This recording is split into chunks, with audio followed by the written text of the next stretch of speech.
Hi, Doug Bird from Doug Bird's Tackle World here with Stuart Grice. How you going, Stuart? Yeah, good, Dougie. How are you, mate? Not too bad, mate. Not too bad. That's good. Ready for the weekend? Well, yeah. Yeah. We are. We are. We We're are. we're going to try to go fishing in the morning early, maybe. Sunday, before your work, maybe. Oh, news to me, but there you go. Yeah, there you go. This report is just full of its surprises already. So, Okay. Dougie, the Yes. date and what's the weather doing? Okay, so the dates this weekend, 21st Friday, 22nd, 23rd, Saturday, Sunday of June 2024. We're going to tell you all about the fishing. So this weekend, Stuart, I checked the weather out. It looks like it's going to be on Saturday morning, fishable out to about probably maybe 36 fathoms. It's around about sort of 8 to 12 knots, so they're saying. A little bit of west, maybe? The west, southwest going Yeah. around the south and even a bit of southeast later in the day. Yep. And then Sunday morning looks similar, like a little bit more windy, maybe around 10 knots straight up, but it gets up to about 15 to 18 later in the day from the southeast. So southerly, so it's going to be cold. Yep. The swell looks not too bad, but I don't know if it's going to kick in or not, but it's not that's too right, bad. yeah. It was big early in the week. Yep. But the fishing's been good, Stu. Has, mate. Has. Yeah, a Build lot up of- to that moon. A lot of snapper. Yep. A lot of snapper. So snapper, 17, 18 fathoms, 24 fathoms, 36s and 50s, everywhere. Yep. It's up to you guys to get there and try and do it. The weather's not the best at the moment. Today was like, well, this is Thursday, right, Stu? So Yes. the weather today was fantastic. Yesterday was not too bad as well. Yep. But it looks a little bit windy on the weekend. Yep. Yeah. So my suggestion would be get up really early. You've got running tide in the morning, low tide's, I think, way before about 4 o'clock or something in the morning. Yeah, it's late in the day. Yeah, so 10 o'clock high. So get running tide on the way out, running tide on the way back. Just make sure it swells a metre or under, and the seaway should be pretty safe out there, I think. Yep. And I'd just be heading out, just watch out for whales, so in the dark. Got to watch out for whales, get your mates to keep an eye out. Don't let them go and have a little sleepy weepy while you're driving out to your spot. Get them to keep an eye out for the whales. That's right. Yeah, they will definitely Together. slow you down. Work together. Yep. And then arrive to your spot, fish as light as you can, fish like little bean sinkers or Lumo sinkers, which we sell lots of. Lumo blue, Lumo white, Lumo pink, Lumo green, doesn't matter. Yep. But in that sort of quarter to about 3/4 ounce, depending on the size of the braid you're using, so it's all relevant. Yep. And cast up, let it come down, leave the bail arm open, get it overhead to set it to just go out. And yeah, you'll hopefully get slammed on the way down. Yeah. Yeah. Billies obviously for bait. Strips aren't too bad. Strips of slimies or tail or whatever you got. Yeah. They're good too. Yeah. But we've got the bait here as well. Yep. So Stewie, that was in close. I know you have any octo jigs here, mate, but I know I've got guys that have been smashed on octo jigs as well. I had one job and I was to bring out stuff and I've forgotten half the stuff. So yeah, Dougie, float line rigs, which we don't have to talk about, but we've got heaps downstairs. That we have. They work great. We tie them on like 30-pound fluoro. That's a right. couple of 5.0 Lumo hooks. They definitely make a difference. That's what I was just the other day. A little bit of dressing on there. Unfortunately, we got mackerel and cobra instead of snapper, which is not a bad bycatch. Nice, yeah. Yeah, and we've got smoked heaps of times as well. So the fishing's really good. So as I said, I will fish in the outside edge of the 24s and just like the northern end of it. But I believe the fish are everywhere. Cobia, lots of cobia as well.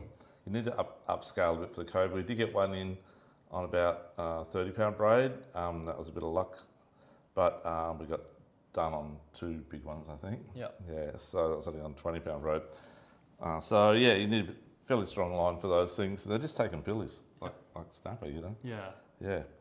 So if you're going to get 36s, obviously northeast the Seaway, in about that 65 to 68 metre line. If you've got a little bit of paper there and pen, around 27.48 and about 153.37, and within a mile of that area, you'll find it. But just the best thing, if you get Navionics app on your phone, guys, and then you actually just scan into about a 200 metre window along that 36 fathom mark, and you see these little red boxes come up, and they're actually other people's marks that produce fish, and you can then mark that mark, and it's on there permanently all the time. Yeah, on your one. Then, on your one, and that's the best way. Go hunting. Yeah. So that's the 36s, and then the 50 fathom reef out further. It's a big trade still, mate. He's a big trag, mate. Yeah. Some good kingies out there, good amberjack for the guys that want to jig or live bait down there. So jigging, Stewie? Yeah, so a couple of high quality Japanese type jigs that we've just got in again. So they're around that 200 grams. Yeah, and different on the back there, Stu. Different colour. Different colours on the back, mate. Yeah. you'll have to come in and see those ones, but yeah, no, but they work an absolute treat, and so they work really well, and they sink really good too, Doggy. So jigging for kings and amberjack, as Stu is saying, around that 200 gram mark to 300, and jigging with anything sort of P3 to 5, I guess. And then out deeper, I saw a lot of flying in his court last weekend, they smashed it down. Last weekend, we did tell you what the weather was going to say as they said it, which was 20 knots and 30 knots on Sunday. And even Sunday morning at 5 o'clock forecast in the morning, bomb forecast again, 30 knots throughout here. And then they changed it about 10 o'clock in the morning and 9 o'clock in the morning back to which they never have a midday change, but they had a midday change. They changed it back to 10 to 15. And but we had guys that braved it and didn't listen to the weather forecast. Went out there, it was about 10 or 15 knots. It was a little bit bumpy, but they smashed the fish. Heaps of flame snappers, heaps of bar cod, heaps of everything. And there's quite a few guys that done it. Now, this time last year, Stu, they're actually catching yellowfin out wide. I look back on my dates, and they're big, they're like 70 kilo ones. So it may be worth having a crack at the yellowfin if you can find the bait. Or look for the birds at that sort of 2 to 500 metre mark or deeper, 800 metres. If the weather's, maybe not this weekend though. Just see how it goes. Stu, you might go jigging in close. These things here were so you can nice. You can fish these type of things, Doggy. Snapper, trag will eat them, burlers will eat them, everything will eat them. But you can fish like that 80 grammer on 36s, or the 50s with light line. So really nice dressed hooks, ready to go, straight out the box.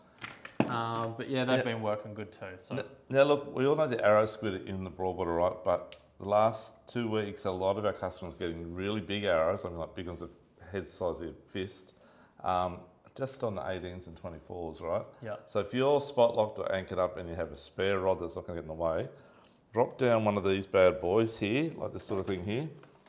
Okay, these things are quite heavy. The bottom jig is actually, which is on this one here, the red and green one, which is a really good colour, is the weight. So it's, I don't know how many grams it is. I'm thinking around about 80 grams or 100 grams. And then there's another squid jig hanging off on it like a paternoster. Just drop it in the rod holder, hit the bottom, maybe one at one turn, just let it sit in the rod holder, and you'll get those suckers. And they're beautiful, those big ones. So maybe give that a crack. We've got plenty of those here as well to show you. So spanner crabs, a few spanner crabs around as well, Stu. The other thing, still a fair few dolphin fish on those 36 fathom fads and 50 fads. Sink in stick baits this time of year. Generally outfishes a pilly, Doggy, for whatever reason. It's weird, they come and go in waves, but they like stick baits at the moment, so just that smaller type size. So. Lots of new products, Stu. Lots of nice new stuff. Yeah, lots of new stuff, mate. Always got new stuff. So that's about it for offshore, guys. So if you get out there, mornings are early morning fishing, float line, go snapper or cobes, and have a good time. And there's still mackerel out there, as we know, Spanish and spotties. Okay. Jumping pin, you went flatty fishing on Wednesday, Stuart. I did, mate. Without me. I had a bit of a... Well, you weren't here. You were interstate. Okay, right. So there you go. That is why you haven't seen Douglas in the shop for a little bit. But look, it wasn't too bad, Dougie. Lots of white pillies around. So lots of that really small bait. And they were eating small stuff, Dougie. I got a half reasonable one on a bigger hard body. One of those little fellas there. But they've been working really good. But Dougie, this time of year, traditionally, fish small. So small little prawn patterns, like those little samaki shrimps and... I know you always got your vibe tied on. Vibes, mate. Always vibes this time of year as well. Or trolling works really good. So trolling the edges with just those little small shallow runners, like those little Xeric Tango shads, they work a treat. Little dial ones as well. But you might like little lures too, but I like my tide. Tide minnow's really good. Mate. New one, 120 mil, so different size. A little bit smaller to make Dougie's fish look a little bit bigger in the photos. I reckon you had a bit to do with that one, Dougie. But but no, we got the full range of colours and sizes back in, so they look really, really good. Yeah, that's very good. So plenty of flatties around Gold Bank, around the edges of Klinga, casting this is, and maybe the banks around Tipplers and Pandan and so on. Yeah, just look for those birds working. Birds working, white bait, fish around that area. Mid-morning, as the tide gets up fairly high. Stu, was there much bait in the bar itself or the tail have been the last few days? Mid-morning is going to be the tide gets pretty low, just to get you. Yeah, it's running out, Dougie. I thought it was mid-afternoon. No, I reckon it's about 10 o'clock high. Is it? Hang on. I reckon I'm right. and about 4 o'clock low. Nah. Let us know what you think, because we haven't checked the tides. I've been down in Sydney, so I don't know, but I'm guessing. 9. Yeah. High? Anyway, 9 o'clock high. Yeah, that's right, 9, 10 high, that's right, yeah. I thought you said running out in the morning, I could be wrong there. Yeah, look, so 9 o'clock still AM. Come on, mate. Come on. We're both right. Yeah. Okay. Dougie's mornings are PM. That's why he's always late to work. But yeah, have a look around there. But just look for those pelicans and the birds working there. You will see them. What's this new one he's doing? Yeah, so segmented Dougie. So had a few customers actually buying these and coming back and buying more. So a little bit of a swim bait, bit of a hybridy type thing. They work really good, right size, small bait, small lure. Yeah. Flatties be under that. Yeah. So Stu, any guys whiting fishing up there the other day? Yeah, a few guys along Kalinga, they were getting a couple here and there. The water's very cold, Dougie. I didn't get it, but I kind of hit the bottom at speed and had to get out and push. So it was very cold. Again.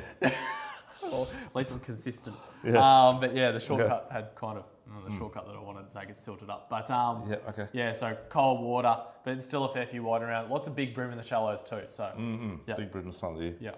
And this weekend you got swell about 1 metre, and you got a bit of west in that wind before it goes around the southeast later on Sunday. But definitely worth going tail on Strady too. Definitely, yeah. I'll be walking over around the bedrooms area. Yep, there'll be flatties in the surf too. Guys, I reckon, soft plastics on the flatties. Stewie, back down the Broadwater end of town. Yep. So Crab Island, still been heaps of flatties there. If I was going to fish crab, I'd probably fish it more like around lunchtime or early arvo, that run out tide, Dougie. I fish it later in the day on the low tide and the first to run in myself, but that's just me. Whatever. I would, small little stuff. You'd have my your go-to. On, that's my go-to. Yeah. That's what I used last week and did well. Yep. But prawn patterns are good, yeah. But I tell you one thing, Dougie. The bait junkies are good too, Stu. They are. That's their new prawn as well. They are very good. Which we sell lots and lots and lots of. I'll tell you one thing, Dougie. Yes, mate. If you want to elevate your flathead fishing, you've got to be ahead of the game. You've got to keep on using the new stuff that comes out. Yep. I like bait pop. And there's so many new flavours. It's really, really good. But look, we've got orange. Dougie, you're an orange fan. You like orange. Chartreuse. I spoke to Robbie that brings this stuff in today, and he'd done a bit of product testing today, Dougie, and he reckons that the bites on these two colours so much harder. It's like they haven't smelled it. Did you get many of that colour? Did I? No, we don't have many in stock, so you better come down quick. But they've been working really good. Old red, Dougie, you like red as well. That's my go-to. Yep. I love that colour. Yeah, and these two here mightn't look really good, but wait until you see these under a UV light. Yeah, put the UV light on it, the sparkles inside just go UV crazy. Yeah, so a couple of new ones. The best thing is if you buy a white lure like that Tide Minnow there and you want to chuck a bit of orange under its gills or a couple of stripes on it, use that. It sticks really well. And if you don't like it, you can wipe it off at the end of the day. So. You get a lot of casts out of it too, which is really good. Yeah, no, very good, Stu. Yeah. So the flatties, we talked about Crab Island and around the Seaway. So whiting back away break. This is boat fishing. Nerang River's still going. Yeah, Nerang River up the Council Chambers, but it's still been good. And daytime up further around Sorrento, Carrara area for the whiting. And beach fishing, I don't know about what's happening on the beach over the last few days, but I know on sort of Sunday, Monday, there was a lot of tailor. A lot of tailor. Down at Cabarita, Tugun was not too bad as well. On the Spit even, there's a few there as well. They're getting a few hairtail off the jetty. He's in Buns Bay this year. Still getting a few squid there as well at night. Yeah, squid. So squid, there are so many squid in the Broadwater. It's like full blown at the moment. So you fished, when did you fish I went last out on Sunday? I went to Sydney on Tuesday and I went fishing Monday morning and Tuesday morning before I went to Sydney, believe it or not, for a quick 40 minutes squid. Of course you did. And I got 15 in 40 minutes. They were pretty thick. It was a bit windy. It was howling actually, but from the west. But didn't matter, they were just there. And actually I was using one of this Zach one right here, which is a white on the bottom, heavy one. I just dropped it, hit the bottom. It was like I could nearly see it. I was in about probably 15 foot of water. But clean water, fairly clean water, but the jig was up about half a minute off the bottom. And I really probably had to bring it in there because every time I went to throw my line out to work it, that one was always hooked up. So I remember when you came back from Japan last time, Dougie, you spoke about these different colours being the go. But that green and red one on the top, definitely been one of the better colours over there, and it's working really good here. I had all the Japanese ones that we carry, like Yamashita's and Yozuris or whenever we go downstairs, and that green and red one outfished everything. And I had 3 against 1, and that caught 90% of the squid. Crazy. Probably 12 of the squid. I don't know. Maybe they haven't seen that colour. I'll tell you what, the 15 that you caught will never see it again. So no, they can't they can't tell their mates not to eat it. But yeah, that's right. Yeah, but no, that's good. No, that's good. But yeah, a lot of squid around. So squid wise, I was actually down near the marina, down towards I normally go north, but this time I went south. Yep. Down around Mariners Cove, out front of the marina there. Yep. There's plenty. Yeah, so give it a crack. Yeah. There's also a few at Reno Bay, in front of Shearwater Estate, the canal entrance. Yeah. And over Kurrajee, it's not too bad. Where the Green Boys are in front of South Kurrajee Campground. Yep. Give that a crack. A few sand crabs around, I see too. There's a few sands getting caught around on the west side of Big Crab, the Reno Bay area. Yeah. And at night time, of course. And muddies have been a bit quiet, I think. Still a few jacks in the canals. I can't believe there's a few jacks still getting caught too. Yeah. The seaways too, I see a few Jew getting caught there. On the north wall, North wall, a couple of jacks as well. Yeah. And it's been pretty good as well, yeah. So give it a crack. Yeah. Fishing's been not too bad. Freshwater stew, what's happening there, buddy? Freshwater, mate. Yeah. Look, it's been not too bad again, but definitely just fish that dam and just fish those deeper diving lures and try to find a school of fish. So if you can fish Hins Dam, try fishing towards the wall and just sound that deeper water and try to find a school of fish and drop the heavier plastics down or try those deeper divers through it and you'll catch a few. Yep. And if you love the cold, I remember about 2 or 3 years ago, I went up to Somerset in July and we absolutely smashed a red claw in July. It was like 0 at night time in the morning. It was very cold. Yeah. But the red claw are thick and are really big ones too. Yeah. So if you like the cold, maybe head up to Somerset. Yeah. Yeah. Okay, we've got the red claw pots here as well. Okay, so guys, that's about it. I hope you get out there this weekend and have a good time and be safe. Watch out for the whales, as we said. Yep. Look after yourselves and your family and mates. And we will see you next week here at Dagobert Tackle World. Just one last thing, folks, is our next up and coming seminar, Stuart. So we are going to do snapper on baits, which we haven't done yet. We've done snapper on lures, but not on baits. So it will be in about 2 weeks' time, I think it is. I'll find the dates and let you know on Facebook as well. Yep. But I think it's around the very first week of July. Yeah. Okay. Yep. Great. Anyhow, we'll talk to you next week. Thank you, guys. See you. Bye. Too easy. Thanks, bro. Bye.